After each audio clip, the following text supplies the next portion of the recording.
అవకాశం తెలంగాణ సమాజానికి అంత మేము ఇచ్చినాం అధ్యక్ష.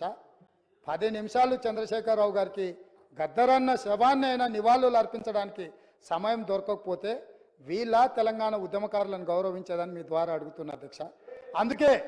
అందుకే ఏ గద్దరన్న పేరు చరిత్రలో ఉండొద్దని వాళ్ళు అనుకున్నారో, ఏ గద్దరన్నని చరిత్ర పుటలలో కప్పేయాలని చూసిండ్రో, ఆ గద్దర్ గారి పేరు మీదనే నంది అవార్డులను, నంది పురస్కారాలను గద్దర్ పురస్కారాల కింద మార్చి శాశ్వతంగా ప్రతి సంవత్సరం గద్దరన్నను స్మరించుకునే విధంగా వీళ్ళు వద్దనుకున్న అందశ్రీ జయ జయ తెలంగాణ వాళ్ళ చెవులల్లో మారు మోగాలని ఇవాళ మా ప్రభుత్వం నిర్ణయాలు తీసుకున్నది అధ్యక్ష. ఇవన్నీ మా నిర్ణయాలు కాదు, ప్రజల యొక్క అభిప్రాయాన్ని మేము శాసనం చేసినాం. ఇది ప్రజల తరఫున ప్రజలు ఎన్నుకున్న ప్రభుత్వం, ప్రజాప్రభుత్వం చేస్తున్న ఒక మంచి ప్రయత్నం అధ్యక్ష. ఈ ప్రయత్నాలను అభినందించకపోయినారు అధ్యక్ష. వాళ్ళకు మనసు రాదు, లేకపోతే వాళ్ళకు ఉద్దేశం లేకపోవచ్చు, వాళ్ళకు వేరే మేము ఇక్కడ ఉన్నామని చూడడానికే ఇష్టపడకపోవచ్చు.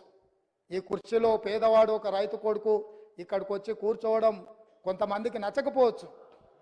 వాళ్ళకి ఏమంటారు ఏంటది జీర్ణించుకోకపోవచ్చు. కరెక్టే.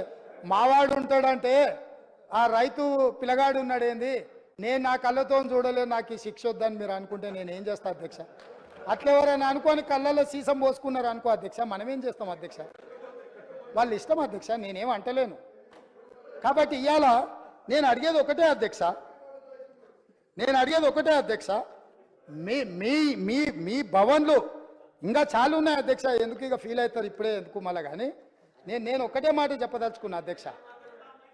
ఇవాళ పెద్దలు పల్లా రాజేశ్వరరెడ్డి గారు లేవనెత్తిన అంశాలు కానీ, మిత్రుడు అక్బరుద్దీన్ ఓవైసీ గారు ప్రస్తావించిన విషయాలు కానీ, మా మిత్రుడు పాయల్ శంకర్ మాట్లాడిన విషయాలు కానీ, లేకపోతే కూనంనేని సాంబశివరావు గారు కూడా చాలా సింగరైన విషయాలు, రెగ్యులరైజేషన్ విషయాలు, ఉద్యోగ విషయాలు, చాలా అంశాలు ప్రస్తావించారు అధ్యక్ష.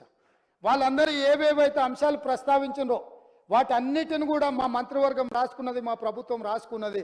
తప్పకుండా చట్ట పరిధిలో చేయాల్సిన అన్ని పనులను చేస్తాము. మేము మీ నుంచి సహకారం ఆశిస్తున్నాం.